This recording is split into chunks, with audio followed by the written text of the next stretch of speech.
Esqueça o lagarto imortal ou a estátua que quebra pescoços. O verdadeiro horror da Fundação SCP não se esconde nas sombras, mas nas próprias palavras. A gente adora monstros. O SCP-173 e o SCP-682 são icônicos por um motivo. Eles nos dão um susto físico, um medo fácil de entender. Mas e se o monstro mais perigoso de todos não pudesse nem te tocar? E se fosse uma entidade que não quer te matar, mas sim reescrever a sua vida, a sua história e o seu passado? Essa é a história do SCP-3999. Uma anomalia que não é uma criatura, mas sim a própria ficção se voltando contra a realidade. A Fundação SCP é obcecada por documentação. Eles se escondem atrás de relatórios clínicos, burocracia e jargão científico para colocar uma camada de normalidade em cima de um mundo completamente insano. Eles usam essa escrita quase científica e acadêmica como uma forma de arte, uma forma de tornar o horror gerenciável. É a burocracia como terror, onde a papelada se torna mais assustadora do que o próprio monstro.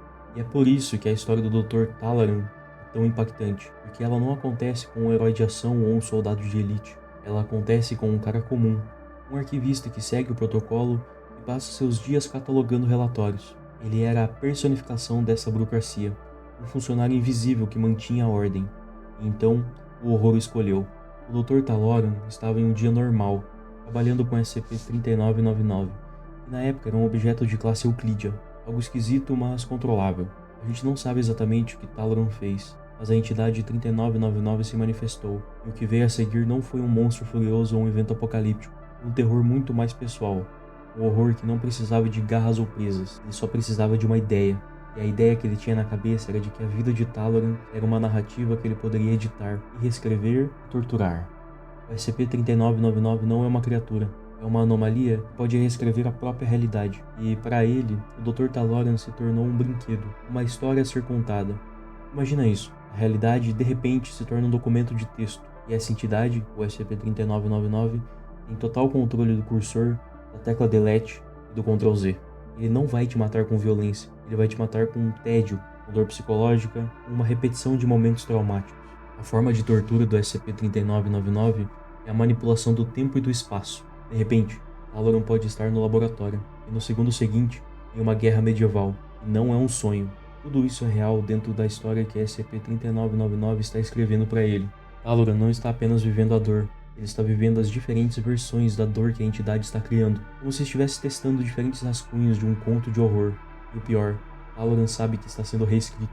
A sua sanidade está se desfazendo, porque ele sabe que seu passado, presente e futuro são apenas caprichos de um ser onipotente e sádico. Ele está vivendo o horror do SCP-2747, a antinarrativa, o SCP que apaga histórias e a memória de sua existência. Em vez de simplesmente destruir a história de Talaran, o SCP-3999 o tortura de dentro para fora.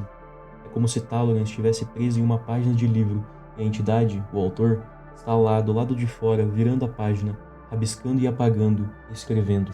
O SCP-3999 não está apenas em um universo de ficção, ele é a ficção, e o Talaran está preso lá dentro.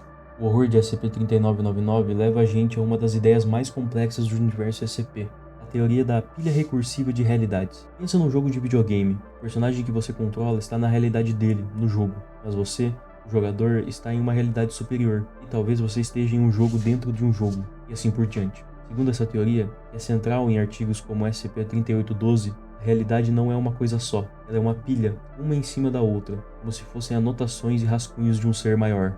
O SCP-3999 não vem da mesma realidade que Talaran, ele vem de uma camada de realidade superior, de onde ele pode alterar o mundo de Talaran à sua vontade. Isso muda tudo.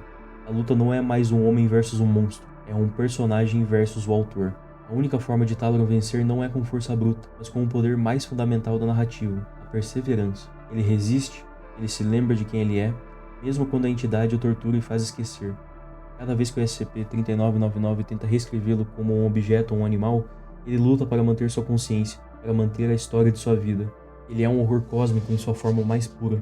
O medo de que a existência seja um erro de digitação, uma nota de rodapé em um universo que nem se importa se você existe ou não. A sanidade de Talaran vai embora, mas a sua determinação permanece. Ele se recusa a ser um personagem secundário na história de horror de SCP-3999.